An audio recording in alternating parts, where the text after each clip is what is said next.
kaut ko tādu, kas man neuzrunā, es nemaz negaršošu. Jebkurš ceļojums ir saistīts ar ēšanu. Un šis man vienmēr liekas tās pievienotās vērtības ceļošanai grupā. Ja atbrauc gudrāks nekā aizbrauci. Mums nav ielas kultūras, mums nav ēšana uz ielas, līdz ar to mums ir mājas ēdiens, mums ir restorāna kultūra. Visdrošākais veids ir, protams, iet tur, kur ir cilvēki. Un tiešām tur viss kaut kas ir tik garšīgs, ka var nomirt. Visi vienmēr saka, ka mums ir ļoti garšīgi kartupeļi. Pilnībā jauni izdomāt īstenībā laikam jau vairs ne. Viss ir izdomāts. Nu, čau! Šodien parunāsim par ēšanu. Par to, kā ceļošana ir cieši saistīta ar garšām. Un mūsu garšu kartē mēs paviesosimies šodien gan Āzijā, gan Dienvidamerikā, gan Ziemeļamerikā, pieļauju arī Eiropā. Un šodien man ir palīgs mazais šefpavāriņš, Ratatouille. Starp citu, bērni, kas atcerās 2 gadus atpakaļ, mēs šo Disneylandā iegādājāmies, tā kā beidzot ir pielietojums manam šefpavāriņam. Bet, ja nopietni, tad šodien ciemos ir patiešām šefpavārs cēsnieks Māris Jansons. Sveiks, Māri! Sveiki. Un šodien arī man telkā nāks mūsu grupas vadītāja Santa, kurā ikdienā vada tiešām ceļojumus dažādos kontinentos, un kopā ar garšām, ar ceļošanu mēs to visu arī šodien mēģināsim kopā savilkt. Man ne? Jā, lielāko prieku, jā. Māri, sāksim varbūt ar tevi. Sāksim ar tevi. Okay. Ir tāds teiciens, ka vīrietim, parasti vīrietim, mīlestība iet caur vēderu. Ir tā? Es neesmu tas labākais piemērs droši vien, jo man viss dzīve iet caur vēderu pa lielam. Skaidrs. Nav korekti. Bet es domāju, ka es pieļauju domu, ka vīrietim patīk, ka par viņu parūpējās tādā veidā un pagatavo. Un, lai gan es savā draugu lokā zinu visus, kas māk gatavot, un labprāt arī uztais kādu plovu un kaut ko tur uzraudzē vai kaut ko tādu, bet es arī pazīstu tādus, ko es nemāku olu uzcept, bet tad tiem vajadzētu palīdzību. Labi. Un sakiet, tā otra jautājuma daļa varbūt tiešām šis ir par ceļošanu raidieraksts. Man šķiet pašai, ka aizbraukt vienalga uz kādu valsti, cik tuvu vai tālu mēs aizbraucam, tas nav iedomājams patiesībā bez tādas vietējās virtuves, lai mēs saprastu, kur mēs esam nokļuvuši. Tad kā tu teiktu par šo? Vai ceļošana un tāda vietējā ēdiena baudīšana kā tradīcijas kultūras daļa, cik tā ir svarīga, cik tā ir būtiska? Kā Mārtiņš teica, uz mata. Tā kā tu saki, tieši tā arī ir. Gan, kad mēs braucām uz citām valstīm, gan arī tie, kas brauc pie mums, jo tas ir tas spogulis, ka tu aizbrauc, piemēram, pieņemsim uz Itāliju, uz kaut kādu vietu, ciematu, tu jau spriedi pēc viņu kulinārijas tradīcijām, ko viņi it kā ēd, vai kā viņi dzīvo pēc tā, ko tu principā saņem sabiedriskajā ēdināšanā. Tātad pizzerijas, brasērijas, mazie bāriņi, kaut kādas, krosānu vai espresso vietiņas, un tu spriedi pēc tā, ka tā ir tā viņu dzīve. Lielā mērā tā ir viņu tā saucamā, sabiedriskā dzīve. Bet tu jau nezini, ko viņi ēd mājās. Tāpēc, ka tie ārzemju turisti, kas atbrauc uz Latviju, viņiem ne mazākās nojausmas nav, ko tu ēd mājās. Tā kā tās ir tādas divas puses tai, sabiedrībai. Un ticiet man, ja mēs padzīvotu Itālijā pie kādas ģimenes kaut kādu nedēļu, tas nav gluži tas, ko viņi ēd pizzērijās. Tā kā tās ir tādas divas šķautnes, jā. Respektīvi tas vācu turists, kas atbrauc uz Latviju, tas, ko viņš redz, viņš jau netiek pie tevis mājās preiz. Viņš nezina, kā mēs tur ko ēdam. Viņš var tikt kaut kādās sabiedriskās ēstojas, kaut kādās bāros. Tuvākais, kā viņš var tikt pie mūsu, kā mēs ēdam mājās, ir kaut kāda tāda postpadomu kafēnīca vai, ēdnīca. Tas ir tuvākais. Tas arī viss. Un tāpēc tas ļoti svarīgi ir to radīt to foršo priekšstatu par to. Es varu tabišķiņā jau. Zin, kā man viens stāsts uzreiz nāk prātā par Itāliju, un, piemēram, mēs neesam dzīvojuši. Mēs Itālijā ar ģimeni esam daudz gadus patiešām dzīvojuši, bet tikko tas pats Albānijas stāsts, kur mēs atbraucām dažas dienas atpakaļ no Albānijas, bija viena viesnīca, kurā ieejot iekšā zālē, turklāt es nezināju, patiesībā es tiešām nezināju, ka Albānijā tik liela daļa ir itāliskā mantojuma, gan valodā, gan kultūrā, gan ēdienos. Mēs ejam brokastu zālē, ir viens galds, kur stāv milzīgi krosāni un espreso kafiju. Un es tā kā ieeju, tā nesaprotu, krosāni, kafiju, un es viņai saku, es gribu vienu kafē.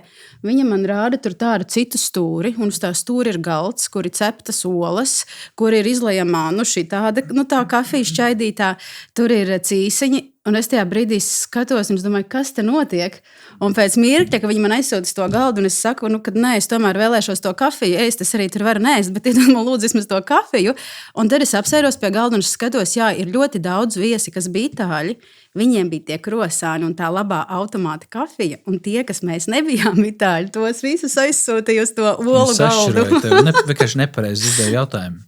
Riktīgi. Tad prasīt espreso, un viņi lūdzu uz turieni, kafē uz turieni. Jā, un tad virzienā brīdī saka, es gribēšu to krosānu, un es piegāju viņai itāliešu valodā palūdzu, vai mēs arī darīsim krosānu, tad viņa sīsī. Lūdzu, Santa, saki to. Ne, es gribēju pateikt par to. Latvijā man liekas, ka tā starpība ir tā, ka mums nav ielas kultūras, mums nav ēšana uz ielas, līdz ar to mums ir mājas ēdiens, mums ir restorāna kultūra. Un tagad, kad mēs ejam uz restorānu, vismaz manā ģimenē, mēs ejam tāpēc, ka ir kāds notikums. Ja? Mēs tāpat katru dienu neejam uz restorānu. Es esmu dzīvojusi Meksikā ilgus gadus, esmu dzīvojusi arī Ķīnā. Un tur ir ļoti liela šī ēdienu kultūra un uz ielas tieši. Un mums ļoti bieži ir bijis tā, ka es vakarā iztaidzinātu suni. Ko lai pāēd, ko ēdīsim vakariņās, paņemsim takos, paņemsim meskitas, paņemsim. Un tās ir lietas, ko mēs tur vairāk viņa tā kā sapinās, tas ēdiens var atrast. Tur nav tik ļoti atdalīts, tas es ļoti piekrītu tam, ko tu teici. Var sajust to mājas ēdienu uz ielas, es tev piekrītu. Jā. Latvijā tas, jūs zināt, kāpēc tas tā ir, kāpēc mēs dzīvojam tur, kur mēs dzīvojam 50 gadus, kāds street foods, kāds ielas. Nav pieņemams tādā laikā, ko uz ielas ēdienu. Bet tagad ir atkal tas mazliet tādā citā grāvī. Mēs esam, es nezinu, jāuzprast, tad vienkārši Klemberga kungam, jā. Kāpēc mums Rīgā nav atļauts tirgoties uz ielas. Jā. Es piebraucu ar savu, busiņu, nopērku biļeti stāvlaukumā un tirgoju. Un paziņoju Twitterī, teiksim, kā tajā filmā, pie kura birojas tirgošu ar meitu, piemēram, sandviču. Mums atkal tā street food kultūra ir pārgājusi tādos tā kā motokrosos, tādos tā kā kvartālos un tādos tā kā Agenskalnā, tur jau otrā, trešā stāvā. Viņi tādi festivāli. Smukā. Jā, aizgājām kaut kādā pārlicām pāri, bet tā, kad uz ielas cep kastaņus vai taisa, kā Ķīnā viņa rest uz cīsiņus. Mēs būtu vienkārši bagāta valsts, ja mēs varētu eksportēt cīsiņus. Viņi, ko viņi dara, vienkārši uzspriež cīsiņu, uzgrillē, vienkārši ēd tā kā tādu, es nezinu. Snaku. Un mums, jā, tā street food kultūra izpalika, jo atkal kaut kāda normatīva akti, jo tev tur jābūt ir ūdenim, tur pirmkārt arī viņi nevar sasiet kopā, tad kur tu maksās tos nodokļus? Ja es šodien gribu tirgot pie Brīvības piemļaka, rītā es gribu aizbraukt uz Kuldīgu, atļaujas jāizņem. Ja tu gribi Kuldījā tirgot, tev atļauja vajag cēsīs, vajag atļaujas. Es gribu izņemt uz visu Latviju atļauju, un es braucu, kur es gribu. Tā tam vajadzētu būt aptuveni. Piebrauc, atver savu lodziņu, tirgoju. Bet skaties, bet piemēram, tā, ka nevar izkontrolēt, tur kaut kas nav. Bet šito varētu izsist. Var vienu komentāru. Es domāju par šo pašu. Nav taču tālu jābrauc, nav pat jābrauc uz Ķīnu vai vēl kaut kur vai uz Meksiku. Pietiek aizbraukt patās, tā pati Sicīlija, tā pati Itālijas dienvidi. Ir šie tirdziņu vietas, kur latvieši parasti ejot garām noelšās ārprāts, ja šito redzētu PVD. Jā. Bet tur viss notiek, tur viss ēd. Jā. Mums, diemžēl, mēs esam, man liekas, pirmie visādu aktu un prasību ieviešanā. Bet labi, principā to var darīt. Var sākt pamazām no otra gala, var sākt, vai mēs dabūsim tik autentisku, jo mums jau nav tās kultūras tādas. Bet kaut kādus hotdogus, vēl kaut ko, es domāju, ka to var sākt, un arī cilvēki arī to darīs. Jo tas fancy gals mēs esam viņu apgūši, jā. Jā, tā kā tam viss vēl priekšā. Santa gribēja aizmirst jau. Par to cik viegli kaut kur to ir darīt un cik grūti tas ir Latvijā. Tad, kad bija Covid Meksikā, man draugi vienkārši viņi dzīvoja pirmajā stāvā. Viņi atvēra logu, viņi sāka tirgot pelmeņus, ķīniešu pelmeņus, bet meksikāņu stilā. Un tas bizness aizgāja. Viņi vēl joprojām, viņiem aiziet ciemos, mēs sēžam viesistabā, pienāk viens pieklāvē, man iedos pelmedīšus, jā, labi, viņi viss tur biznesa notiek. Un tad es viņiem prasīju, kā jūs te visu tur reģistrējāt un to? Ai, Santītā, Meksika. Kaut ko viņi tur maksā, kaut ko viņi tur ir izdarījuši. Bet, Vēl es domāju par tām pašām, ko tu teici par to tradīciju. Ja ir viesnīca ar brokastīm, un ja brokastis ir no 8 līdz 10, es ticu, ka lielākā grupas daļa 8 ir brokastīs. Nē, bez 10, 8 ir brokastīs. Un mums ir viena programma, un jāsaka, atkal tā ir tieši Sicīlijas programma, kur speciāli nav iekļautas brokastis. Tā kā vispār jau vidējiski cenā, jo mēs dzīvojam Palermo, un Palermo ir patiešām bagāta ar 2 skaistiem tirgiem, Ballero un Kapo tirgu. Un es cilvēkus mācu vienkārši no rīta piecelties un iet ārā uz šiem tirgiem. Un mēs mācāmies šo pieredzi, kā tas ir, kad tu vienkārši sēdi tirgu un ēd, un tur var ēst visu. Un kā es viņiem parasti saku, ir tik garšīgi, ka var nomirt. Un tiešām tur viss kaut kas ir tik garšīgs, ka var nomirt. Un tad man atkal liekas, ka arī tās viesnīcu brokastis, viņas visticamāk pasaulē visur būs plus mīnus vārīta ola. Tas viss jau, jā, vai ne? Brokastis, vai tu mēģini šādi, vai tu, Santa, mēģini šādi ceļojot paši, iegūstot savu šo ceļošanas pieredzi, varbūt tiešām izlaist tādas viesnīcas brokastis, varbūt iet meklēt kaut kādas vietējās, bulenžērijas, kafejnīcas, kaktus stūrus, laukumus, kur patiešām pasēdēt, pabaudīt atmosfēru un apēst kaut ko citu. Jā, Santa. Es esmu liels street food piekritējs, un man patīk pie tantiņām aiziet uzcept tortīlijas un papļāpāt, jo tur var dabūt arī to. Tur var papļāpāt ar viņiem, kā iet, kā mazbērniem. Un tā ir sevišķi tādās kultūrās kā Meksika, Ķīna. Viņiem patīk ārzemniekiem parunāties.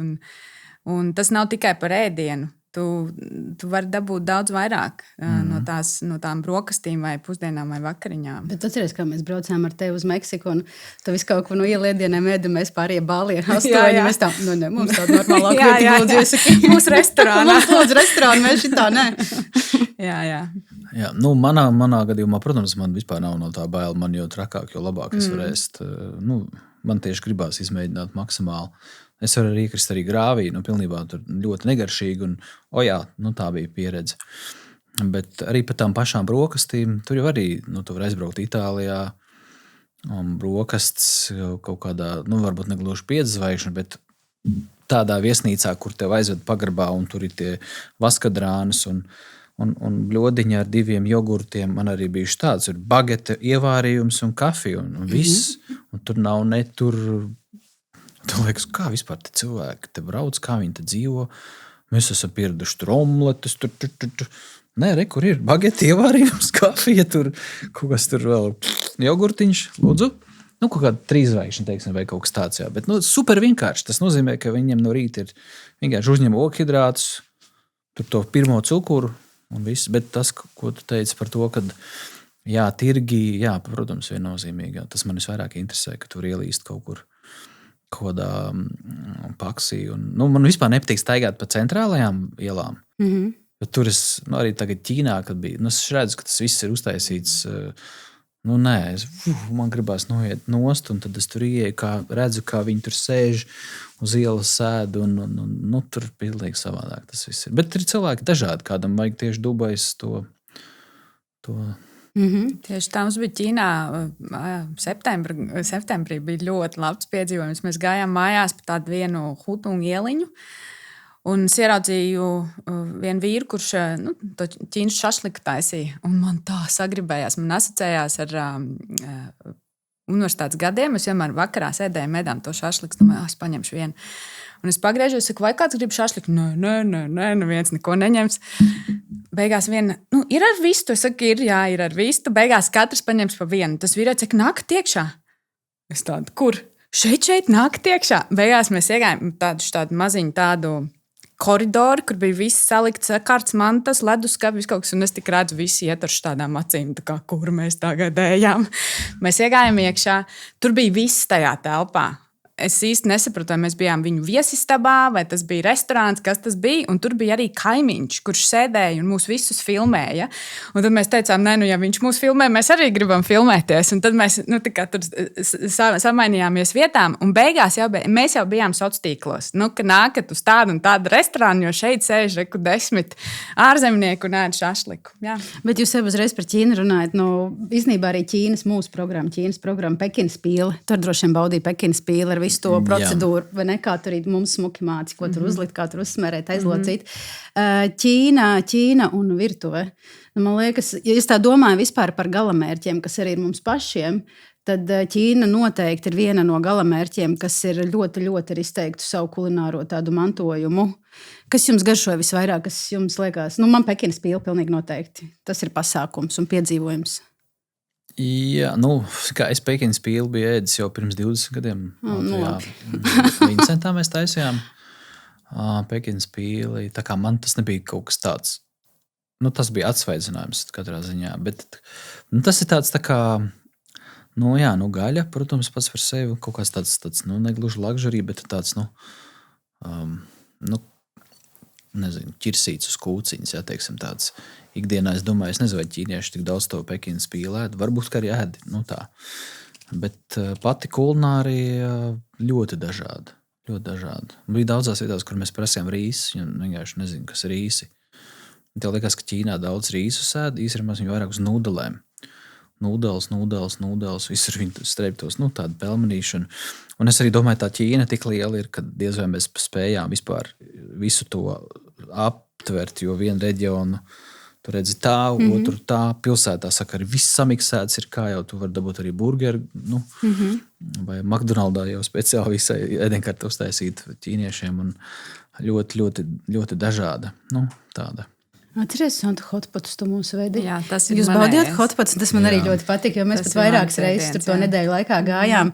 Tā ideja, ka tu pats tur met un vāri, un mēs tur arī riktīgi ēdām. Tas nav ķīniešu ēdiens, man liekas. Vispār man liekas, ka tas ir vairāk tāds korejiešu vai... Korejiešiem ir barbecue. Jā.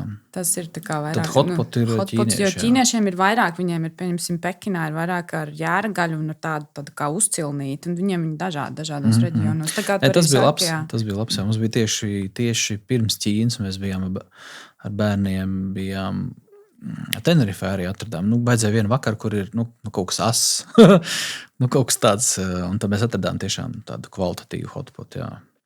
Un Ķīnā, jā, viņi uzreiz teica arī ar tiem, kuriem mēs bijām kopā, gan filmēšanas grupa, gan arī, kad lai neliek tik daudz tos asumus, lai var paši pielikt, jo daudziem, viens tas buļļons ir, piemēram, tāds mierīgāks. Toreiz atnesa, ka mēs pusi pielikām. Viņi tur neko nevar paēst, un tad viss tika man. Nē, tas ir foršs pasākums, ko var arī darīt. Man vispār patīk viņu tā galda kultūra. Ja jūs ievērojat, ka viņi visu liek uz galda un tur šērojās.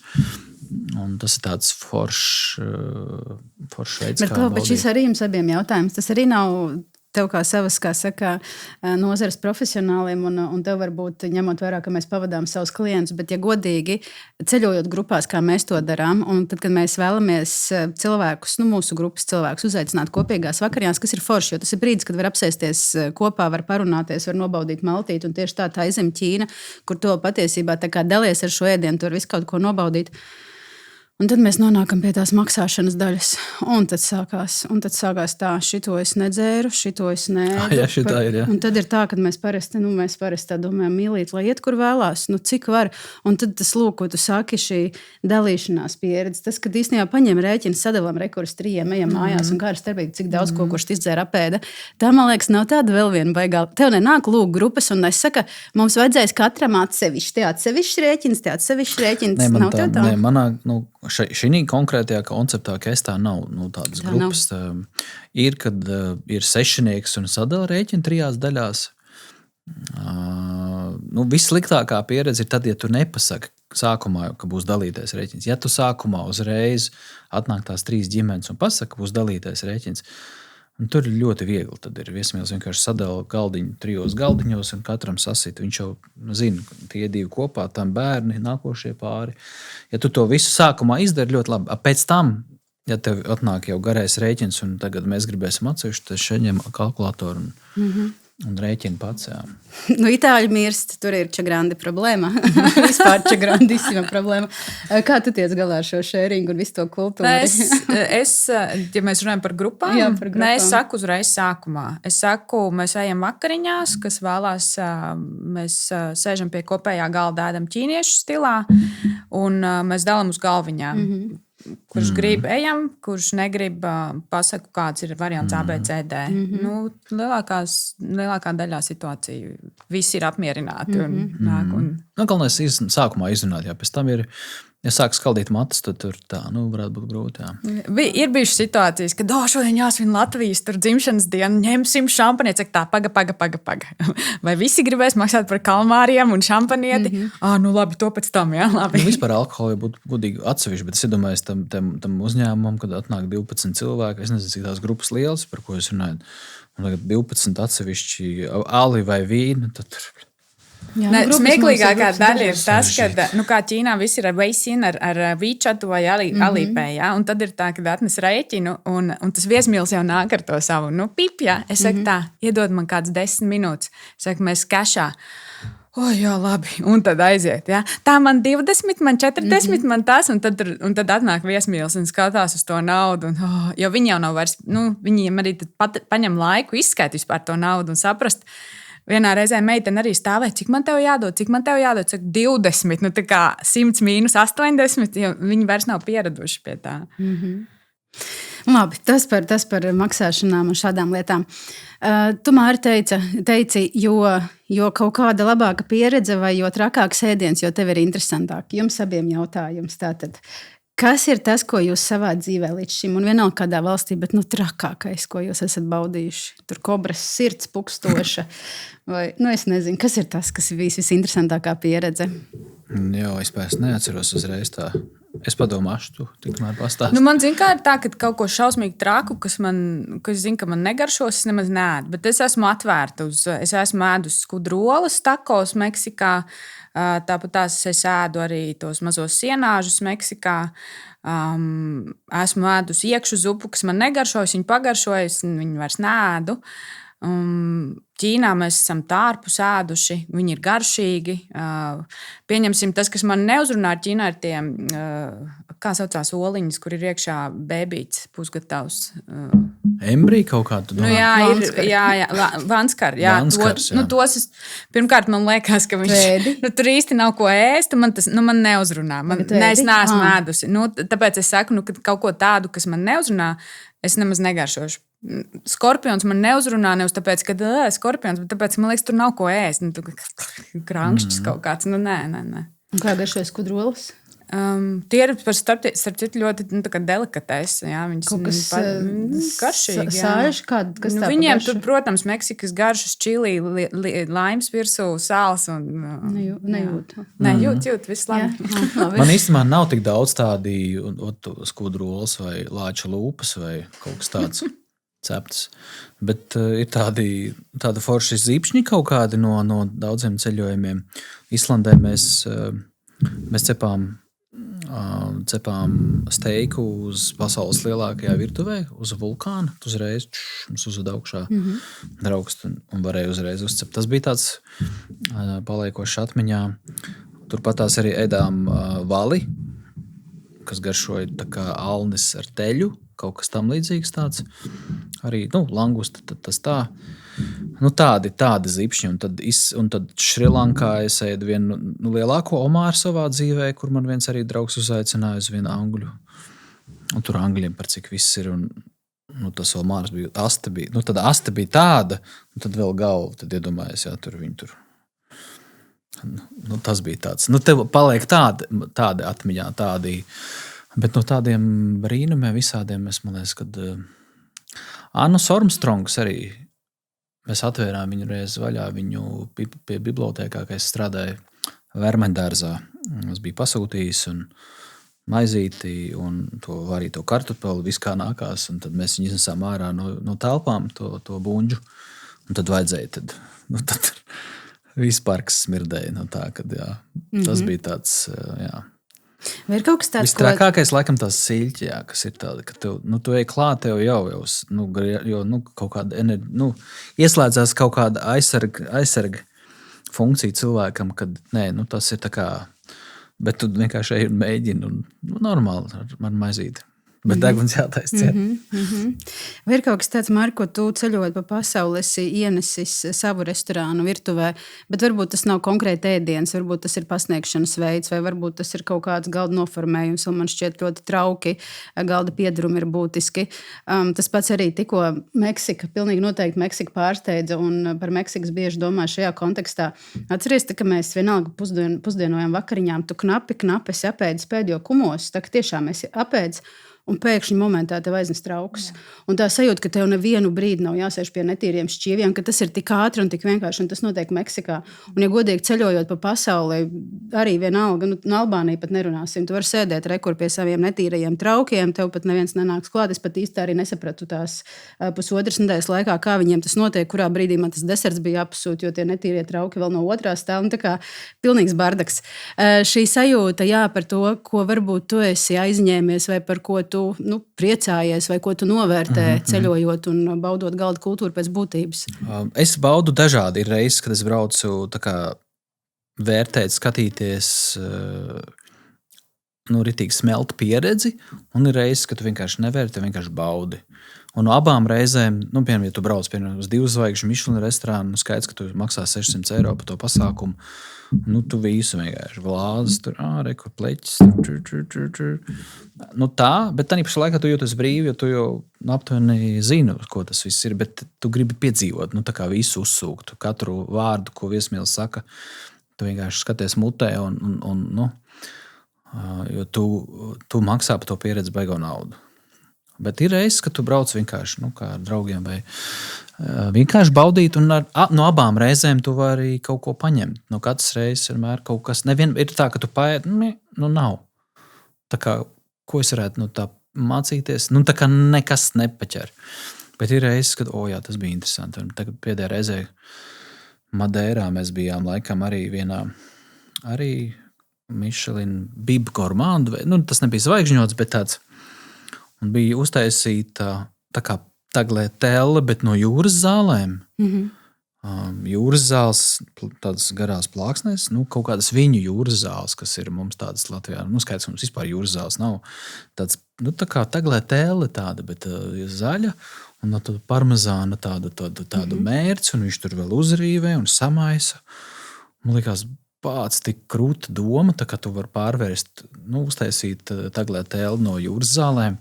Man vēl ir kaut kur pierakstīts doma, kad atbraukšu Latvijā, tad es domāju, kādas mums jūras zāles, nav variantu, tā kā, tad man tur kaut kur jāsūta, viņas speciālās ir kaut kādas, viņa tur. Es domāju, ka atbraukšu Latvijā, pamēģināšu no griķu nūdeles vai griķu tagliatelle uztaisīt. Tas varētu būt tuvāk mums, bet adaptēt to ideju. Tā tas notiek aptuveni. Par Latviju vēl domāju, ātri pateikšu vienu domu, pirms to varbūt. Azerbaidžānā tikko viņā dolmu, tad gaļa, kas ir ietīta vīnoglapā.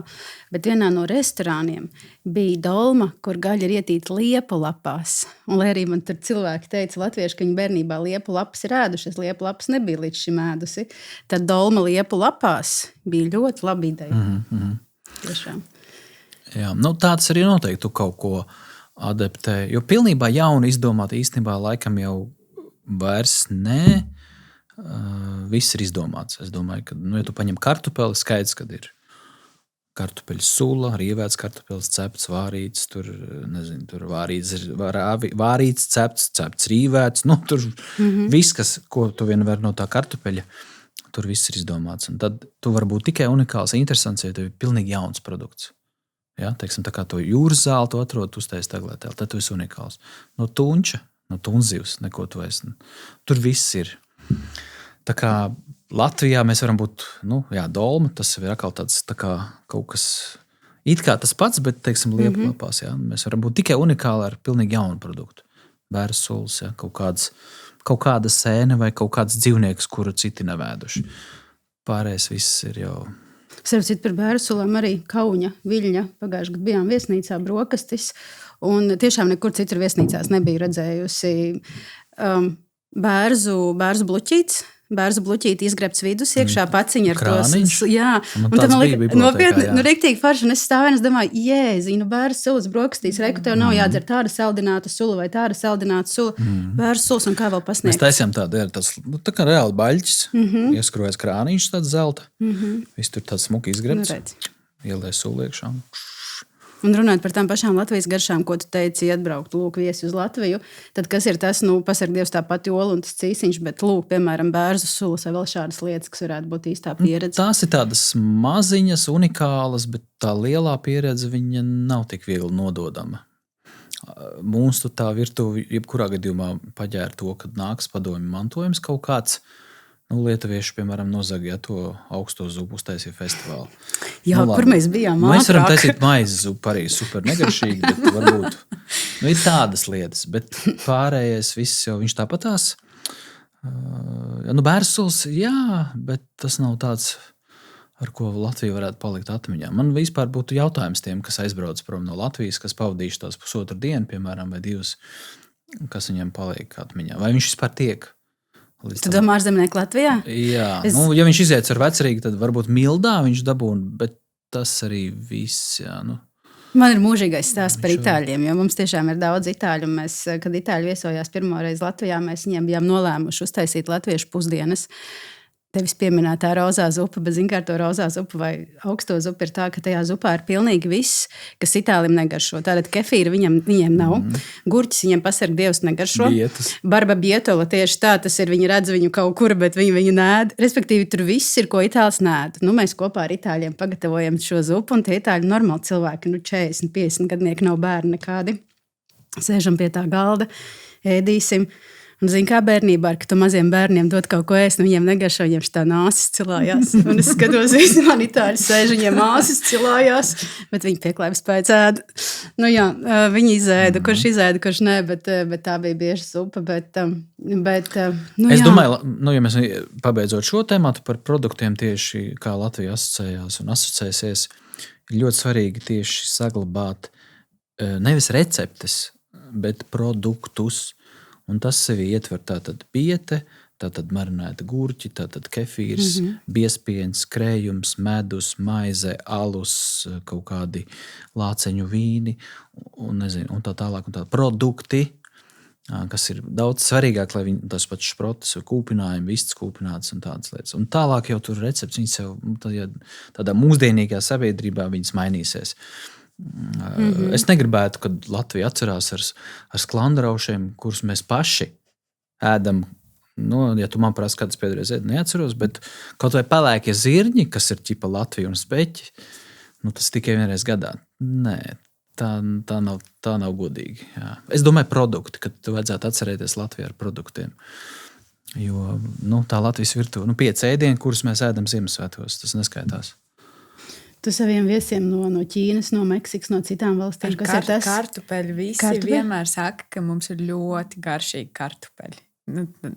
Es zinu, ka man meksikāņi braukuši māju tāds, kas ir pa kartupeļiem, kur jūs tādus kartupeļus ņēmāt? Jā. Rīmī? Ko Rīmī? Nē, mamma audzē. Tas ir cits. Bet patiesībā, tad, kad es sāku dzīvot Meksikā, man bija problēmas ar kartupeļiem.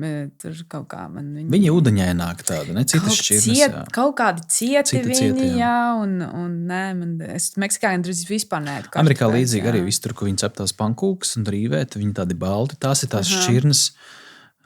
Mums, es ceru, ka tās tā nebūs, bet tas draud, jo tās ir tās šķirnes ilgdzīvotājs, kurām nemetās pūves un Un tas kartupels stabils, domāju, kad gadu retinātā gaisā. Tāpat kā tomāti mūsdienās, kas nonāk veikalos, ir jau 80 dienas vienkārši pīpējot, vienkārši stāv plauktiņā. Un tā ir cita garša. Tie kartupeļi bojājās jau, par kuriem tu stāsti ļoti ātri. Tā kā... Vai jums abiem ir sanācis, esot kaut kur pasaulē, viesojoties vienalga pie draugiem vai kā citādā, kaut ko gatavot no latviešu virtuves? Jo, man prātā nāk pilnīgi noteikti aizem, kur mēs taisījām daudzus gadus atpakaļ. Mēs dzīvojam pie vietējiem cilvēkiem, viņi mums izrādīja savu valsti un attiecīgi visu kaut ko. Un vienā vakarā Frejas mamma teica, lai mēs pagatavojam kaut ko no latviešu virtuves. Un mēs ar vīru aizjām uz veikalu un domājam, tā latviešu virtuve, tā izemēties, ko mēs šeit varētu pagatavot. Mēs atradām kartupeļus. Nu, nebija tie no tava dārza, no manas mammas dārza, bet bija kartupeļi. Tad mēs atradām maltogaļu. Mēs bijām izdomājuši, ka mēs cepsim kotletītes, kartupeļus, uzcepsim, un mēs būtu gribējuši ar krēmiņu, tomātus, gurķus, bet krēmiņu nesapņosim, bija tomāti un gurķi. Bet ideja bija tāda, ka man vīrs ir ceļojot tāds švaksēdājs, nevēl mēs pie Burger Kinga nonākam. Un viņš neēda praktiski neko tur tās daudzās nedēļas, un tad viņš saka, man vienalga, ko tie tā aizemieši ēdīs, es apēdīšu visas kotletes un kartupeļus. Un otra lieta mūs izsūtīja, mēs bijām brīnījušies, kā viņi ārā tā aizemē uz ielas gatavo ēst, mēs pie sevis tā smīkņājām, bet tici man, mēs tās kotletes abi uz ielas arī cepām. Nu, lūk, un tā, kad mēs bijām sacepuši kartupeļus un kotletes un uztaisījuši salātiņas, un tie tā ir aicinājuši savus lielās saimes, un mēs sēžam, nezinu, kādi 15, 20 cilvēki pie galda. Viņi noēda visu no latviešu virtuves. Mans vīrs palika neēdis. Atkal. Un pagāja gads, 2, man ik pa laikam Freja raksta, atsūtīs kotletītēm receptīti. Tā bija tāda mūsu pieredze, bet tev varbūt kaut kas Mārta tev jāatcer. Man jau, tu saproti, ka es jau esmu ar savu profesiju ļoti daudz tieši to arī darījis. Gan varbūt tas nav, teiksim, mēs saistībā ar 2x2 kopienu. Amerikā mēs 3 nedēļas ceļojām, gatavojām par Latvijas biedrības namiem, ja, par baznīcās un latviešu namos Amerikā, ja, pa visu. Tas varbūt nav tas, jo tur ir latvieši pretī, bet ārzemniekiem tāds spilgtākais ir, man bija 24 gadi, Kolombo, Latvijas dienas Kolombo. Nesaprotu, kāpēc, jā, bet labi, daudz, ko mēs tajā laikā organizējām, ka vajag taisīt Latvijas dienas Kolombo. Man bija jātaisa 100 aptuveni cilvēkiem. Šainderata ir tāda vecās pasaules gardēžu klubs. Arī Vincentam tāds bija. Varbūt, ka Rīgā vēl kādai viesnīcai ir, es nezinu, varbūt. Ķipa Mišelins, bet no vecās pasaules, no 70, 80 gadiem. Un tas bija tāds Šainderata Āzijas sabraukums. Un tur no visas tās Āzijas, gan no Vietnamas, Taizemes, tur kaut kādi čiekuri. Es nezinu, kas tie bija pa cilvēkiem. Visi viņi tur tajos medaļās. Tur man bija jātaisa tā latviešu virtuve. Un, kā mums tur gāja, tas tur atkal cits stāsts ar tiem. Man bija iedot 30 tie strādnieki, kur neko tur nevar izdarīt. Un beigās es pa nakti taisīju viens pats visu, jo visu, ko tu iedod, viņš tur bija sākumā 2 bumbiņas uztais, pēc tam jau viņš runājās. Un tur. Bet konditoram es parādīju, kā uztaisīt rupmaizes kārtojumu. Viņš uztaisīja, lai gan es rupmaizes biju atvedis pats ar diplomātisko pastu, jo skaidrs, ka tur nav Šrilankā tādas rupmaizes, bet gan brūkleņu mērci, gan putukrējumu. Es putoju arī kazas sieru, es dabūju tur ar medu tādu, mēģināju nodot tās garšas. Protams, vienmēr ir bāzāms ir līdzi. Un tu kaut kā tiec cauri. Jā. Es esmu vedis arī pāri robežai arī uz Ameriku, gan kaņepes sēklas, gan speķi. Paldies Dievam, paveicies ir vienmēr, bet, ja tev ir kaut kas līdzi, kaut kāds savs, tad uzreiz iedot pilnīgi citu tādu. Bet tur no vietējiem produktiem ir taisīts, jā, bet īsti, kā tu teici, arī nevar. Ja tu gribi uztaisīt kaut kādu biespienu, viņiem tās cottage cheese, piemēram, arī Eiropā, tas nav tas. Skābais krējums arī, ja nav, tad tur neko nevar garšogu mērci uztaisīt. Jāņem ir jogurts, grieķu jogurts. Jā. Ko tu iztaisīsi? Mēs arī daudz ko vedām. Mums bija arī visāds smaglingi izdomāts, kā uz Meksiku kastītēs salikt liepziedu tēju un tā tālāk. Un ko teikt gadījumā, ja čemudāns jāvar vaļā. Bet man laikam labākais stāsts ir par augstogaļu, zivs galertu. Jo man draugi darbā saka, ko jūs tur ēdat tajā Latvijā? Un tad es viņiem par augstogaļu izstāstīju. Es saku, savārīšu. Man ar zivi baigi garšo. Tad savārīju aiznesu uz darbu, noliku priekšā savam kolēģim. Un viņš ēd. Viņš vispirms paņem un saka, šitais jāuzsilda? Es saku, nē, ēd. Viņiem tā sajūta, ka tā zupa nav uzsildīta. Ja? Jo Meksikā, kad vāra kaut kādas vistu zupas, viņas tur liek tik daudz gaļu klāt, ka viņa tiešām ir galertaina. Līdz ar to viņš skatās to galertu, viņš saka, jāsild, nav jāsild. Tad sākās tas taurenīts degunā, ja, ko tu par saviem itāļiem saki. Tad mans draugs Oskars sēž un ēd. Es saku, tev nav jāēd, tev negaršo. Nē, viss labi. Viss labi. Un tā viņš tur mocījās. Viņš gan neapēd. Viņš man atdeva atpakaļ, jo nebija. Ar balzāmu es esmu iepērusies, jo es sākumā dūšīgi saviem itāļiem vedu balzāmu, un tad es sapratu, ka viņiem, man liekas, manā klātbūtnē ir kauns viņu izmest. Un tad es sapratu, ka alu no Latvijas gan, tad es sāku paskatīties. Tādus... Jā, bet viņam ir Fernet Branca, principā tas pats, arī tikpat nedzerams dzēriens. Priekš viņiem, balzāms varētu būt. Tas ir kaut kas līdzīgs. Nē, noteikti, bet man liekas, ka itāls pēc būtības viņš ir tik kantains savā domāšanā. Viņš ēdīs savu pastu, savu picu, un viņš dzers tieši to. Viņš tiešām ir tik kantains, ka viņiem tā iziešana ārpus rāmjiem. Tradīcijas ir, mēs bijām vienā tādā arī plenērā, kur nedēļu dzīvojām vienā villā. Tur bija katru dienu, mēs tur braucām stīru, kaut ko tur braucām, gatavojam, tad itāļi mums kaut ko mācīja, tad mēs viņiem tur... Un arī tādā vienā pasākumā, gala dineris, laikam tas bija. Mēs tagad tur tie pavarēri kopā mēs bijām arī, taisam tur to ēdienu. Un es kaut kā viņam noņēmu, man vajadzēja kaut kādā receptē to rikotu, bišku vairāk, un viņam tur nekas nepalika. Viņš taisa tos kaut kādas rigatoni vai ko tur ar rikotas sieru. Un es saku, kāds šī lietas tur baklažāni tur. Viņš vienkārši tādām acīs skatījos, ka tā kā bez mazais viņi, tur... rupjiem vārdiem nosaukt. Kā ieliec kaut ko citu? Kā? Nē, tur ne? Tikai rikota un bišķiņ tur tas un tur visu, kurš viņš tur sūtīja uz veikalu pakaļ. Tur vispār atkāpes nekādas nav. No otras puses mēs varam apskaust tikai to tradīciju un tās kultūru, kas viņam ir, kā viņi to visu. Mums kā mazai tautai ātrāk tas viss mainās. Tur nav tai pašai augstai zupai. Viena ar olām, viena ar kartupeļiem, viena atsevišķi kartupeļs tur. Tās variāli, viņi tur nē. Tradīcijas, jā. Grūtāk mainīties. Jā, noteikti. Jā. Bet par to ceļošanu, izstāstot arī, tad, principā, jebkurš ceļojums ir gastrotūrisms, un tā ir vispār tāda ļoti svarīga lieta, ko cilvēkiem vajadzētu saprast arī Latvijā, kas veido mārketingu ne tikai valstī, bet arī pilsētām. Jebkurš ceļojums ir saistīts ar ēšanu. Vispār dzīve ir saistīta. Vienkārši visu laiku mēs ēdam. Ir tādas ēdienreizes, kuras tu neatceries, bet visi tie, kas kaut kur dodas, ja tu tā uzmet, teiksim, uz tādu nedēļas, piemēram, tā ceļojumu, tad tur, kaut vai nezinu, vienalga tās pats Itālijas brauciens vai kas, viņš ir, jā, tu tur kaut ko slēpo vai ko brauc ar riteni vai vēl kaut ko, bet vakarā ir tā brasērija vai tā pizzerija, un tā vīna krūka un tie hinkāļi pie upes Gruzijā un teiksim, vēl kaut kas. Tas viņš ir viss par un ap ēdienu. Tā kā es domāju, ka Latvijā mēs stipri nenovērtējām gadus atpakaļ, kad vajadzēja būvēt vairāk to turistu piedāvājumu uz to ēdienu, kas mums ir attīstīt vairāk. Jo mums jau nav īsti tādi kalni vai, ko mēs varam salīdzinoši ar Itāliju, neko Gardas ezers un Ninieres vai Bet man ir prieks redzēt, Babītas ezers ir salīdzinājums. Bet man ir prieks redzēt, ka latvieši ceļojot, ka viņi arvien vairāk tā kā parakstās un piekrīt arī šo ēdienu baudīt.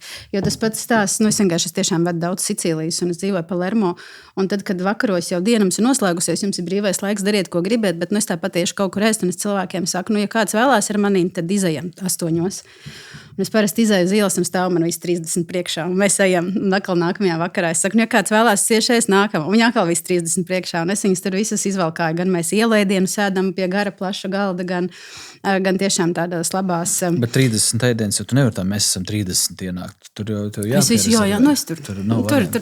tur es visu sarunāju, tur ir savējie. Jā, tur jau šo gadu laikā ir savējie. Ne, viss ir sarunāts, jo tur tiešām ir cilvēki, ko es jau zinu, un piezvanīšu uz vienu otru vietu, viņi paņems pretim.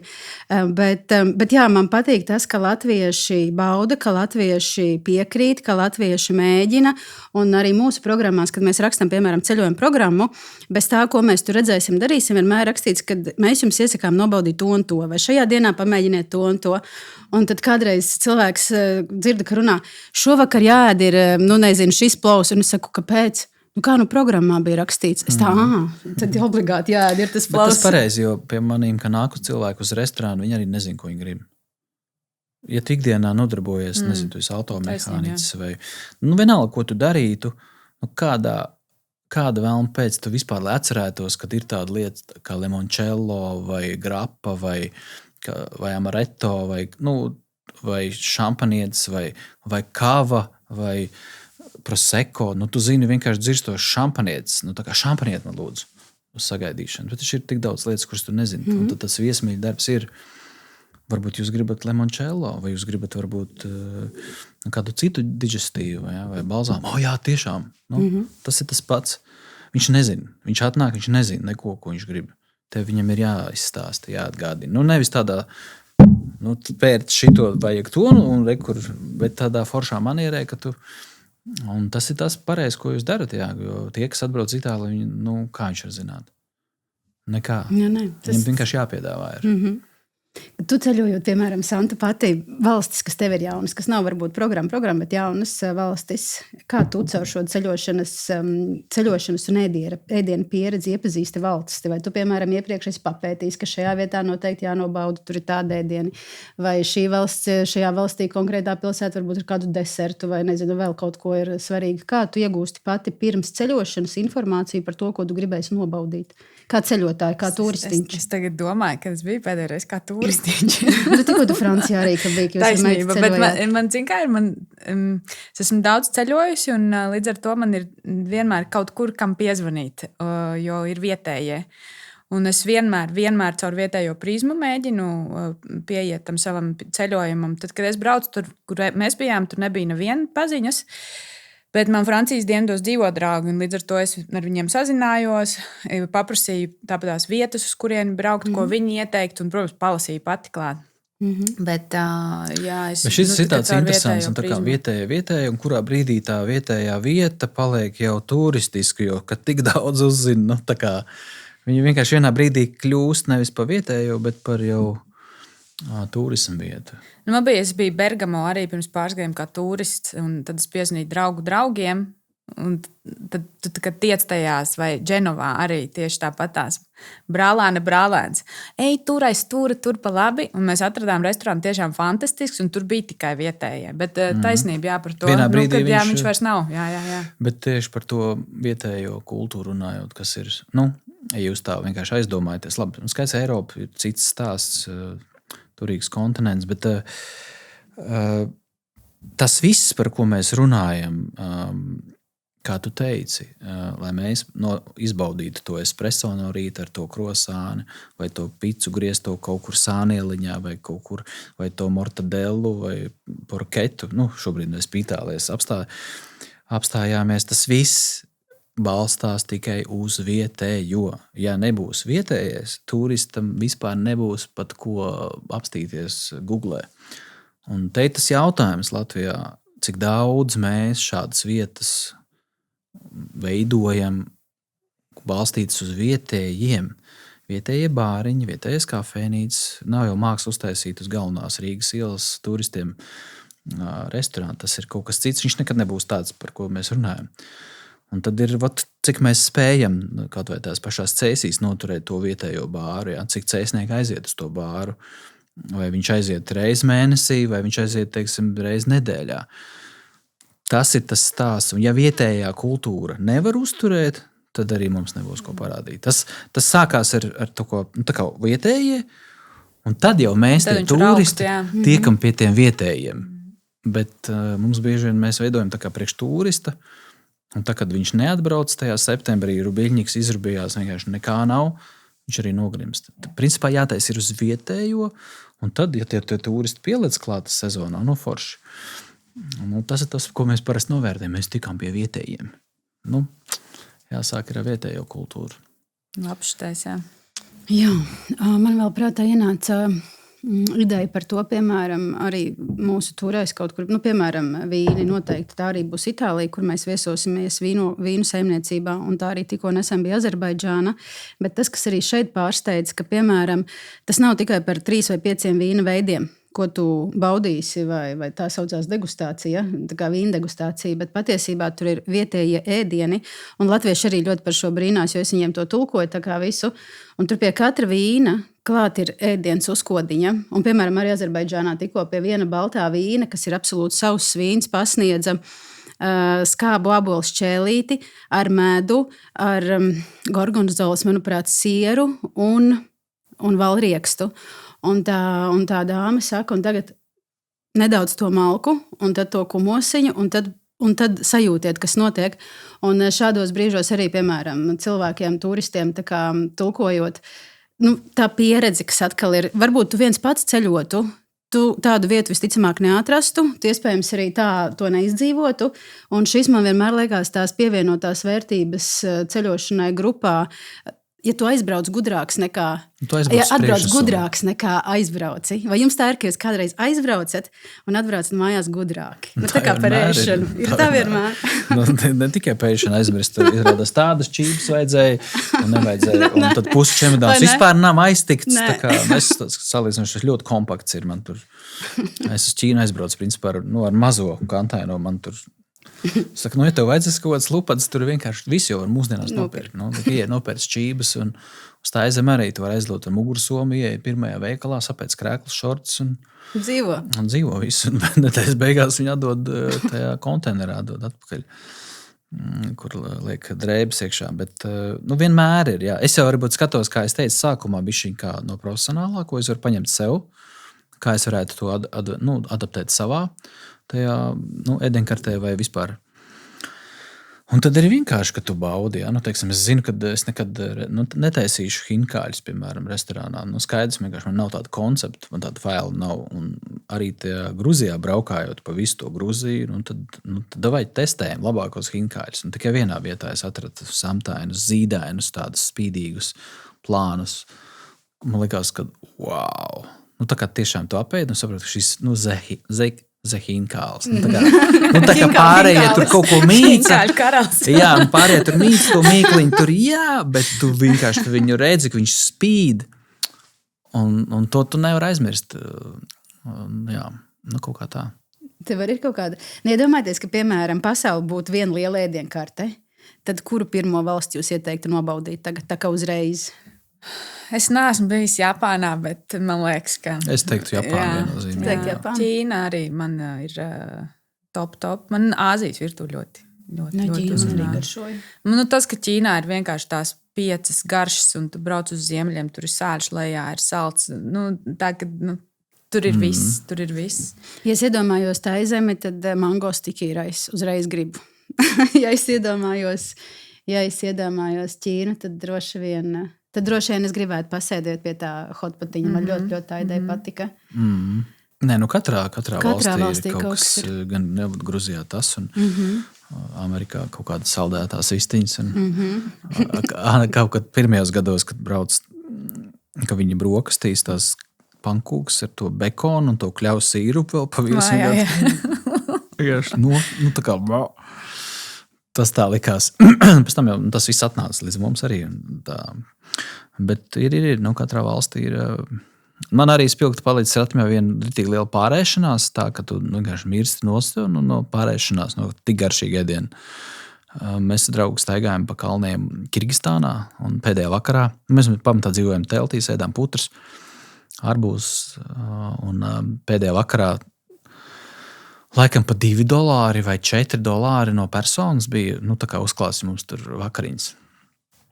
Un mēs ejam tajā jurtā, un tur vienkārši rīskais šampāns, ka tur alderis, aliņš stāv, un tur viss saklāts ir, un tas galds, tāds, tā kā mēs un vēl uz priekšu, un pilns, tur visādi baklažāni, pankūciņas, tur salātiņi, un tad tas katls ar to balto plovu, ar tiem kauliem, nevis sarkanais plovs, bet balti rīsi ar rozīnēm, tur burkāniem. Un mēs tā pārēdāmies, ka atverot to aliņu, varēja nodzert tikai šiti. Vienkārši nebija vietas. Un reāli mirām nost. Es aizgāju līdz teltīm, vienkārši mirām nost no sāpēm. Bet tas bija tāds ēdiens, ka pirmkārt visu nedēļu tu esi dzīvojis kalnos. Tagad tev ir vienkārši tāds karalisks bankets par 4 eiro, nevis dolāriem. Un tā man liekas bija tāda vienkārši. Tas bija tik garšīgs viss. Es nezinu, kā viņi to dabūja gatavu tur kalnos. Pie Izsiko lazerjā, tev jurtu, tur tas bija tāds fenomenāls. Jā. Vispār arī dabā, ēdienas dabā, viņš ir bišķiņ savādāks. Arī austeri, ka tu atver viņu pie jūras, vienkārši. Viņi savādāk nekā buržujā. Jā, pilnīgi noteikti. Itālijā šie staigā pa jūru, viņi vienkārši zem akmens atrod, turpat attaisa vaļā, mutē, tā kā sēkliņas, viņš tā arī ēd. Un tas ir par to, kad ir lietas, kuras jāatstāj tur, nevajag viņas, tā kā, es tur ēdu tādu un tādu, un tagad pamēģināsim rekli. Nekad tas nesanāks, tāpēc, ka tu jau tajā brīdī esi pilnīgi cits cilvēks jau. Tu esi cits, un tā ir cita vide un cits mitrums, un vispār, jā. Vispār, man liekas, ēdienas tajā valstī, kur mēs aizbraucam, garšo citādāk nekā mājās. Jo ļoti bieži aizbraucot, mēs kaut ko sapērkamies, kaut ko taisīsim un atbraucam bieži uz mājām. Bieži vien vīns tā aizbrauc Itālijā, baigi fušs, slēpojot, baigi garšīgais. Iebrauc Eirošpināls, apērkās kastē, atbrauc. Tāds skāps kaut kāds. Tur viņš bija kalnos pēc slēpošanas tik kruts vienkārši. Klausies, viens jautājums tev. Īpašais jautājums tev, ko parasti uzdod man, un es nezinu atbildes. Tev prasīšu tev. Mans mīļākais ēdiens? Parasti esot Itālijā, vakariņas tur ir vēli. Un tad cilvēki man parasti taujā, kā tas ir, ka itāļi ēd tik vēlu. Ēd 1, 2, 3, 4, vēl desertiņu, vēl kafiju, vēl čupiņu. Ja? Un viņi nav tā kā dūšīgi. Kā tas nākās, ka ir šī vēlā sēšanas kultūra, bet cilvēki nav ļoti apaļi. Kāpēc tas tā ir? Labs jautājums. Es gribētu teikt, ka viņi varbūt ceļās vēlāk, bet tāpat viņi bērns no rīta ved uz skolu un tāpat iet uz kafejnīcā un uz darbu. Un tur nav tā veselīgākā. Jo man ir versija, ko es stāstu par cilvēkiem. Es pat nezinu. To varētu kaut kā saistīt varbūt ar tiem miltiem, varbūt tiem raudzētajiem produktiem. Viņiem, lai gan arī mūsdienās tās maizes vairs nav visas raudzētas. Ja? Jo raudzētā pica vai raudzētā maize, viņa ļoti labi pārstrādājas. Ļoti labi zināt, kā ir, kad to pēc parastu picu un raudzētā, kas ir 24 vai 48 stundas raudzēta, viņa vienkārši izkūst tevī.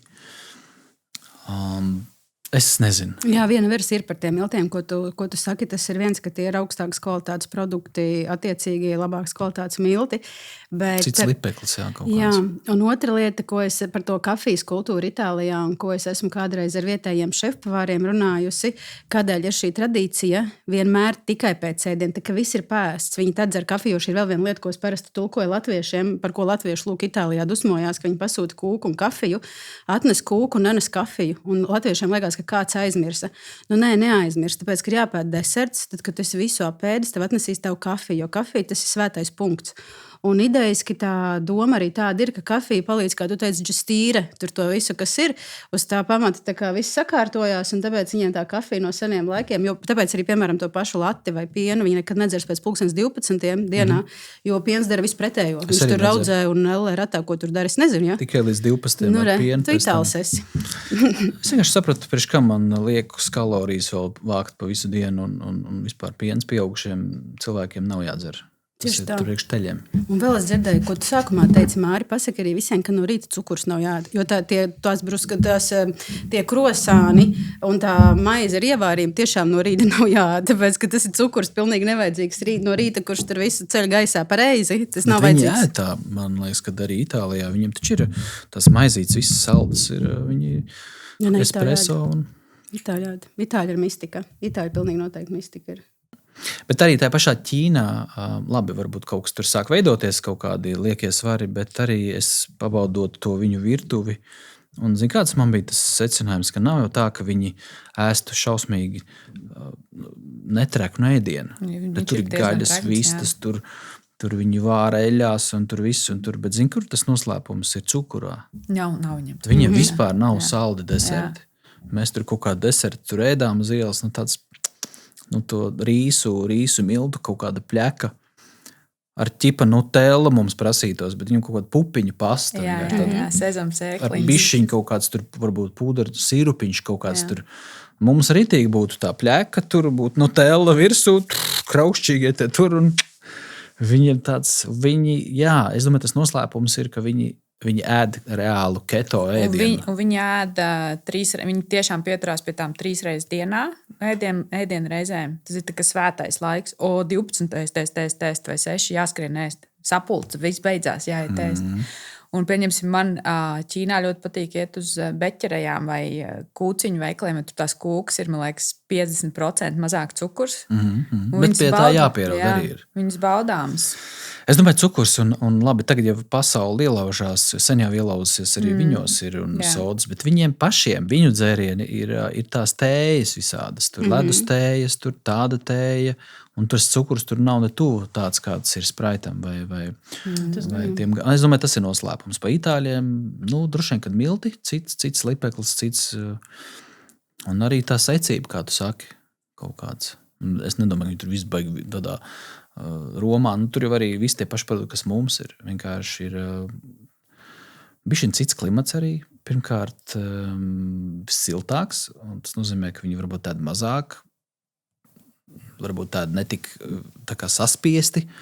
Viņi tā kā sadala. Tur ļoti daudz nianses, es domāju, ko varētu sekot līdz kam tas, kā viņi tās vakariņas vai saspiež pusstundā, tos 800 gramus vai tos 800 gramus, ko cilvēks var fiziski uzņemt, ir 2 stundās ar vīnu un beigās limoncello vai kafiju. Es džocerējos, mēs esam bijuši viesģimeni 3 itāļu bērniem savu laiku. Un tad, kad mums bija pēdējais Džons, es nezinu, cik gadi apakaļ, 3-4 gadi, un tam jaunietim bija pirmais rīts mūsu mājā. Mēs ar vīru nebijām mājās, bija mūsu dēls, un Tomasam bija no rīta jāpamostās un jāpagatavo otram 11 klasniekam brokastis.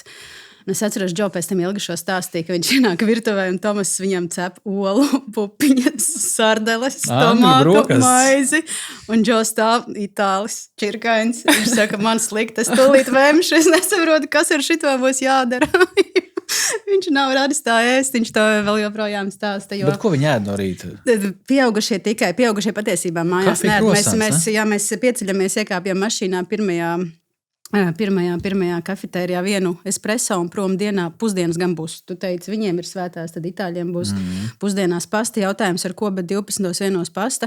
Bet bērniem no rīta dod uzputotu pienu un cepumus. Ja tu ievērojies Itālijā veikalos, kas Latvijā nekur nav, ir tās milzīgās cepuma pakas. Mums tādas Latvijā nav vienkārši. Mums tur salga kādreiz bija vēl kaut kas. Bet, tur ir milts. Jā, un bērni ēd to saldo cepuru, krosānu un siltu pienu, bet pieaugušie patiesībā pat brokastis īsti neēd, vai arī, ja viņi kaut ko, tad tas pats briošs vien būs. Un tās nav tādas brokastis kā mums. Katrā valstī ir tas aizbrauc, piemēram, tādā Eģiptē, viņi no rīta vienkārši dzer tēju un to lavašu tur lupina. Flīzē pie veikala. Jā. Klau, ja jums tomēr kā pieredzējušiem cilvēkiem un ceļotājiem būtu jāiedrošina cilvēki, ar ko mēs braucam, ko mēs ēdam, vai lūk no ielu ēdieniem ir jābaidās, vai varbūt ir, kā Māris teica, ir jāsameklē klusāka, mierīgāka ieliņa, jāapskatās, kur vairāk tie vietējie sēž nevis. Ko jūs ieteikt, no kā patiešām nevajag baidīties, vai kas ir tie veidi, ko jūs ieteiktu, kā darīt, kā izgaršot, kā iepazīt caur garšu konkrētu valsti? Visdrošākais veids ir, protams, iet tur, kur ir cilvēki. Jā. Tas ir citreiz fenomens, kad liekas ir 15 restorāni, 7 vienā pusē, 7 otrā, 3 ir pilni un pārējie tukši. Skaidrs, kad visi rausies iekšā, kur ir. Un, protams, kad es domāju, ka mūsdienās jau Ķīnā to nevar izdarīt, tāpēc, ka Google tur nestrādā, bet citās valstīs tu vari tomēr pēc Google skatīties kaut kādu reitingu. Ja, tur ir starpība vai 3,5 vidējais pie tāda apjoma, kas tur tiek atstāts, vai 4,8. Es domāju, ka tas ir kaut kādā ziņā rādītājs. Un, ja tu tiec pēc vietējiem, bet tu vajag laiku izmest līkumu, pastīties, pastaigāt, pavērot ar atvērtu sirdi, kur tad kā pareizajos laikos arī, kad tie vietējie no rīta tur savācās pie tās zvejnieku ciematā vai vakarā. Un šitā mēs Tenerifē arī atradām vienu restorānu. Absolūti viņš nebija kaut kādā tajā centrā, kur visi tusē, bet bija jābrauc pusstunda. Jā. Maziņš ciemats un super pilns restorāns. Un arī turisti. Bet tādi, kas tā kā bišku iedziļinās un padomā un pameklē. Jā. Es domāju, ka labas vietas tā virsū nekrīt un nemētājas. Viņas ir jāpiestrādā. Viņas ir jāpameklē. Bet mūsdienās ar ChatGPT var atrast visu. Jā. Tikai ne Ķīnā. Ķīnā var izmantot citas aplikācijas. Ķīnā ir tā, ka piekrīt tam, ka tas vienkāršais variants, ka skatāmies, kur vairāk cilvēku, tad tas ir tas drošais. Ķīnā reizēm ir tie bumi, kad pēkšņi kāds ir sapaustojis par kaut kādu restorānu, un tad tur vienkārši rindas kvartāliem stāv ārā. Tas nevienmēr nozīmē, ka tas ir labākais ēdiens. Mums pie vienas viesnīcas ir tās austiņas, ko Šanhajā tirgo. Vienreiz izstāvēja. Mēs sēdējām, ēdām tās austiņas. Šausmas. Es nevarēju saprast, viņš tāpēc brīvoši bulkas vienkārši stāv, viņa nopūdarētu kaut kādu bulka. Vienkārši tāda rinda. Es saku, jūs jau redzat, ka tur nekā nav. Tad īstenībā vēl ar acīm tu jau redzi, vai tas ēdiens tevi uzrunā vai neuzrunā. Un tu nevari iet pret sevi. Un nevienmēr vietējo gaumu sakritīs ar mūsējo gaumu. Tur arī bet pamēģināt vajag. Noteikti. Arī pieredze ir slikta pieredze, kā tu saki. Jā, noteikti.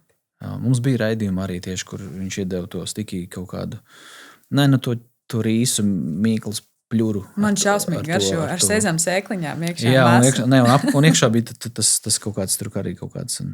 Pupas gan jau. Viņš prasa tur, es saku, jā, garšīgs, bet tu saproti, ka es vienmēr sev saku tā, ja arī taisot savu ēdienu, gatavojot restorānā vai ko, man ir noteikums numur 1, vai es gribēšu tādu pasūtīt vēlreiz. Tā, kad es dodu tev, vai es pats nevis, baigi interesanti šeit, tad skaties, nē, tā nevar biznesu uztaisīt. Vai es gribētu sev viņu pirkt vēlreiz, vairākas reizes, vai es labprāt vēl. Un arī tā tu vari vērtēt citus. Tu aizēji paēdi un uzdod sev jautājumu, vai tu gribētu vēlreiz atnākt. Ja nē, tad tas, Jā. Vēl zinu, ko Santa varbūt, vai arī Tomāri. Piemēram, tā pati tā izeme nāk prātā. Viss ielu ēdiens nav jāēd, un visos ielu ēdienos nav jāiet jāriskē ar savu svēto dzīvību, bet ielu ēdiens pēc būtības ir jānobauda, jo tā ir daļā lielākoties tās valsts kultūras. Kā atšķirt labu ielu ēdienu no sliktu ielu ēdienu? Vai jums ir, kā jūs ejat izvēloties ielu ēdienu? Jo tāpatās, tā izmē viss ir trauks, turpat mazgā melnā katlā, turpat. Bet kā jūs ejat? Kur jūs ēdīsiet? Es Meksikā pateicu grupai pie šitā neēst. Tad visi jutās ļoti varonīgi, jo viņi bija izdzīvojuši 2 nedēļas bez starpgadījumiem. Tad pēdējā vakarā vajadzēja aiziet. Tur, kur tu teici, vai tur, kur tu neteici? Kur es teicu, ka nevajag. Un tā viņa aizgāja? Un rezultāts nebija tas pozitīvākais. Jā. Es nezinu, kaut kāda ceļotāja kaut kāda sajūta jau. Es domāju, ka tu jau arī sajūti, kur var, kur nevar. Tas pats, ka tu ej pa ielu un tu taču zini, sākās kaut kāds nedrošais rajons, tāpēc, ka tev ir maņas. Jā. Par to ielas ēdienu es domāju, ka ja tu esi veselais saprāts. Jo, piemēram, tāpat Āfrika. Āfrikā mēs pat, lai cik ļoti gribētos salātus un Āfrikas ceļojumu, kontinentu ceļojumu, parasti tās ir 2 un vairāk nedēļas, un tu vienā brīdī vienkārši gribi kaut ko zaļu apēst, bet tu saproti, ka labāk nē, tāpēc, ka jebkurā gadījumā salāti būs mazgāti tieši tur, kur no kā tu izvairies. Tur bez variantiem neēst. Jā, tās lietas, ka patiesībā arī katra valsts, un varbūt, jo mēs tālāk braucam, jo varbūt tur nav tā higiēna pietiekamā līmenī, tur ir jāizvērtē patiesībā, ko mēs ēdam, nēdam, jo nav jau noslēpums, ka arī es esmu slimnīcā stāvējis pie klientu gultas un domājis, ka viņi vairs mājās neatbrauks, un viss ir tikai ar ēdienu bijis saistīts. Tā kā mēs par to daudz runājam, kādu ūdeni dzeram, ko nedzeram, vai tur viss, kā saka, vai ūdens nav otrais. Slaik jāvadā šņabīts līdzi, bez sābiju, ingvers, Vasābi, ingvers. Kāpēc viņi to izmanto? Lai dezinficētu. Jā, vienu to zaļo čupiņu. Mums arī bija Ķīnā, ka mēs gājām. Laikam bija mana diena arī. Tā grupa velkās. Cik ilgi ies? Pusstundu jau tu ej, jau visi jau grib rīt. Un nav tās vietas tādas, kur tu vari iet, kad jūti. Un tad mēs apsēžamies vienā vietā. Un tu redzi pa šķirbu to virtu un to visu. Un kaut kā tas režisors saka, devēja nebūs. Un es kaut kā tā, uzreiz tā nepiefiksēju, un tad tev liekas, ka jā, tiešām nevajag šeit ēst. Jā, tu vēl pusstundu pastaigāji, un tad mēs atradām, tur vietu. Protams, arī tur bija savas nianses, un tā tanti tur lipina tos pelmenīšus, bet vismaz bildes bija smukas. Blakām plūkā pīli. Jā, tur bildes bija smukas. Vienkārši iebaksti bildē. Un ir jau arī tādas safe lietas, kas ir buļļoni, viss, kas ir vārīts, karsts, gatavots. Atcerieties, tur tomēr ir bijusi kaut kāda termiskā apstrāde. Augstie, kā tu saki, salāti, tur jā. Bet, ja tu ņem buļļonu ar nudulēm, nevajadzētu būt problēmām. Tieši tā Viņš ir tomēr izkarsēts. Svaigs jūras veltes, viss. Tur var būt problēmas. Jā. Tur atkal jāzina ļoti labas vietas. Un Meksikā vienmēr ārsti prasa, kur tad bija pludmalītē, vēderiņš sāp, salātiņš sēdi, jā. Nē, man jau Meksika arī asociējās, arī Santa mūsu vedis arī bija vienā grupā līdz paskatīties, kā Santai klājās, un mums kā beidzās tā sākās, bet, tā kā visu laiku kā beidzās, es neesmu nekur dzīvē vairāk mocījusies kā Meksikā, ir godīgi. Es neatceros tādu braucienu, ka man būtu bijis tādi. Un zinu, kā es kā grupas vadītāja saka, lūdzu, nedzeriet krānu ūdeni, nedrīkst. Un tad es stāvu pirmajā vakarā, visi palaist projām, paldies Dievam, tīri zobus ar krānu ūdeni un domāju, tā, ko es tagad daru? Jo ir autopilots. Klau, Māri, es tev nevaru nepajautāt. Tagad tu tomēr biji, tu teici, manā dienā. Nē, labi, pajautāšu arī to. Tā kā tu tomēr biji, tu pats pieminēji, bija mana diena un tā grupa velkās līdzi. Tā ir mūsu ikdiena, mūsu diena un grupa velkās līdzi. Un kā tu jūties kā grupas vadītājs? Es pa dzīvi esmu vispār ļoti nosvērts un piezemēts un, kā saka, ģeržanī, izturēts. Bet pa lielam, īsumā tas, ko es biju plānojis, man nesanāca nekas no tā, jo izrādās vissmieklīgākais bija tas, ka es biju izdomājis, ka vienā no vakariem es pats, kā jau pavārs, starp muzikantiem, muziķiem, es gatavošu viņiem tur to vietējo kaut kādu ķīniešu ēdienu. Labi, paldies Dievam, ka tas nesanāca, jo izrādās tā viesnīca, kur mēs bijām nobukojuši ar virtuvi, tur vienkārši bija fejkā virtuve, vienkārši bija mikrene, krāns bija, tur veļas mašīna, viena instrumenta, nekā tur nebija. Tā kā ar suģo arī. Vienkārši uzlikta, tas bija, man liekas, suģo kaut kādā tur arī apgabalā, kur vispār nekā nav. Un tad uzreiz man viss tā kā sabruka un sagāzās, bet kaut ko tu vari izplānot, super pacietīgam jābūt. Es nezinu, kā ir 30 cilvēkiem, mēs 4 gājām, vienkārši ļoti lēni. Puse no tā, ko tu biji izplānots, vienkārši nogriez uzreiz defaultā, nekāda oficiālie laiki, nekādas rezervācijas, vienkārši plūsti. Bet man pamatlietas bija tas izbraukt pa to Ķīnas Venēciju. Tur neko tu nevar nokavēt, cilvēku maz, tur bija forši. Viņi darīja to pašu, ko mēs, jā. Un to ChatGPT tev visu pasaka, un tur kaut kādi 3 tilti, tur bija jāpāriet. Un tas arī klasisks, man liekas, kad Un vienīgais, kur bija pēc pusdienām, ka man bija jāatrod es biju iedomājies tējas rituālu kaut kādu vai vienkārši tēju. Un mēs staigājām, tur redz, ka nav kaut kāda tur veikaliņa un tas tur. Un pēkšņi tur forši vienā vietā, tur bišķi ilgāk pacieties un atrodās tur viens arī, man liekas, ka viņš bija Japāns, kam arī ir antikvariāta tāds veikaliņš, kur viņi tirgo visas tās krūzītes, un tad viņš mūs ieved ar skatu. Tāda terasīte, kur ir viens galds tieši 4 personām ar skatu uz to zaļo ūdeni, kas viņam tur ir. Perfekta vieta. Jā, mēs to es ļoti labi atceros, ka tur bija tāds tā kā dienas vidus, 1, 2, pēc pusdienām mēs dzeram to tēju. Kam tur patīk, kas nepatīk, kas bija arī interesanti, kā viņi pārlej. Nevis tā kā mēs ielējam, tur gaidam, viņi tur pārlej, pirmo nedzer. Un tik forši parunājāmies tā par dzīvi, kas tur, protams, viss palika aizkadrā, bet tāds, jā. Bet organizēt, es domāju, ka izpatikt, tas vispār, man liekas, kad ir grūti varētu būt, jā, visiem paspalvēt, 30 cilvēkiem varētu būt ļoti. Nezinu, kā to vispār var dabūt gatavu. Nē, tāpēc man patīk, man tīri profesionāli patīk paskatīties noteikti šo raidījumu, jo tas ir interesanti. Tas īstenībā prasa baigo, it sevišķi pirmā reizē, kad tu nesaproti. Otrā, es domāju, trešā iet jau tuk. Tas pats arī elementāri, tas pats metro. Un tu īsti vēl nesaproti, pirmkārt, tos galapunktus, kur tur, kā viņi tur.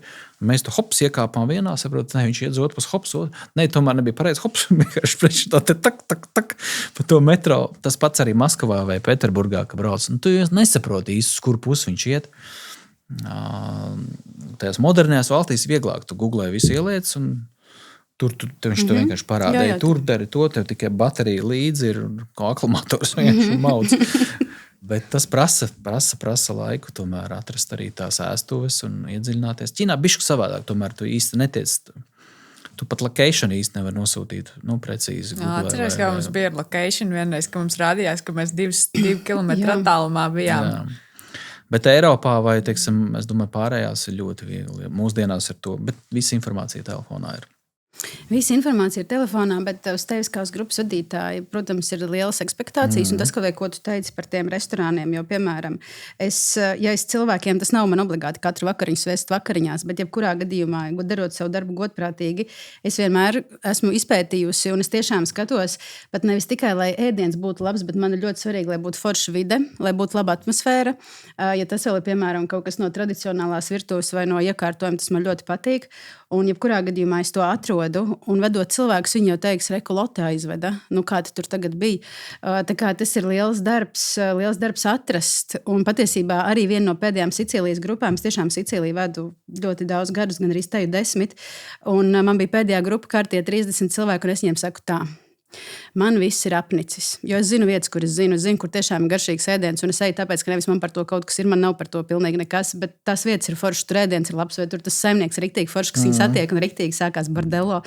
Un es viņiem saku, man viss ir apnicis, es tagad meklēšu katru vakaru jaunu vietu, es par to neko nezinu, tagad uzsāku, es atrodu kaut kur, izskatās labi, bet vai ir labi, nezinu.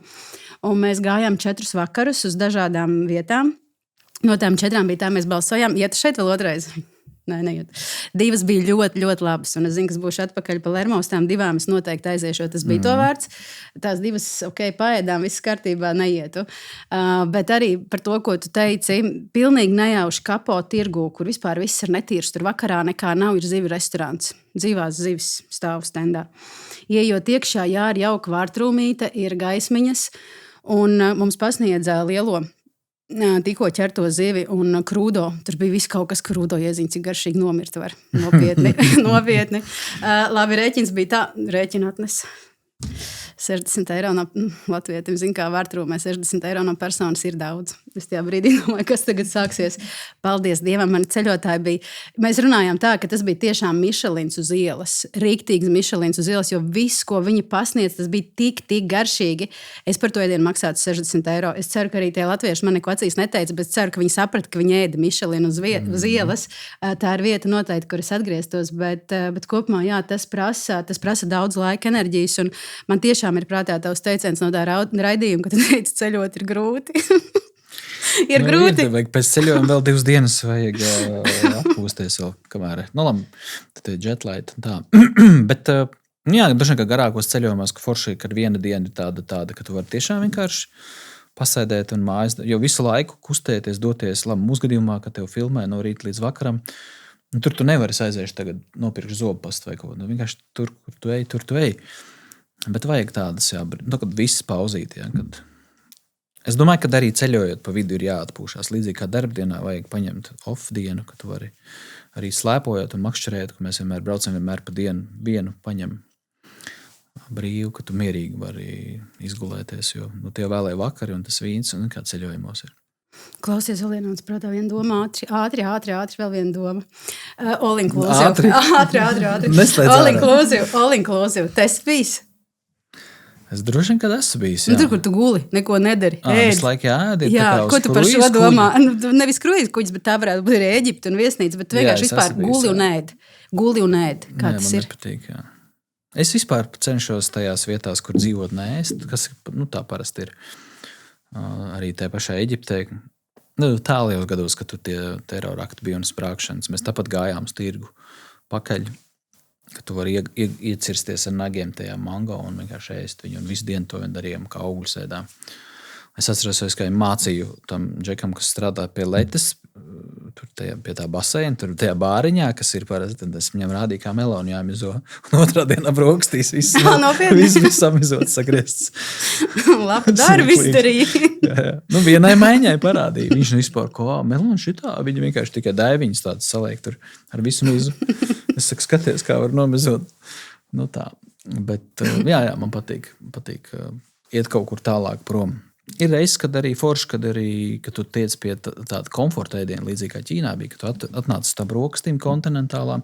Viņiem ir tur tie savi baklažāni, stiebriņi un vēl tur kaut kas, bet tu pa lielam saproti, kas ir ola, kas ir cīsiņš, kas ir bumbiņa. Un var sameklēt, kečups varbūt nebija, bet to putru rīsu mēs ar viņu to prosu ēd brokastīs, kas liekas kaut kas mūsējais, bet tāda šķidra porosa. To es nepagaršoju, nebija intereses. Bet citreiz forši, ka tu vari dabūt to lati. Ir reizes, ka tu nevari dabūt kafiju. Mm-hmm. Kur tā bija kafija, kur nebija kafijas aizmirsu? Kas tā bija? Indijā mēs ar tikko mocījāmies, kafijas nebija. Kafijas vienkārši, ja brauc uz Indiju, jāņem līdz kaut vai sev šķīsteni, jo tāda kafija, kā mēs to saprotam, noteikti nebūs. Nu jā. Nu ko? Nu paldies. Es teikšu paldies sarunas biedriem šodien. Mārim Jansonam un Santai. Tu nepajautās par to manu mīļāko Jā, Māri. Parasti visi man jautā, kas tavs mīļākais ēdiens? Liena grib būt savādāk, ka viņa grib būt īpaša. Kāds ir tavs? Ne, mīļākais nevar teikt. Kāds ir tavs iecienītākais ēdiens, Māri? Mans iecienītākais ēdiens ir tikko gatavots ēdiens. Nu, labi. Un tev, Santa? Nav man. Nav tāda viena Man daudz, iecienītā. kas garšo, jā.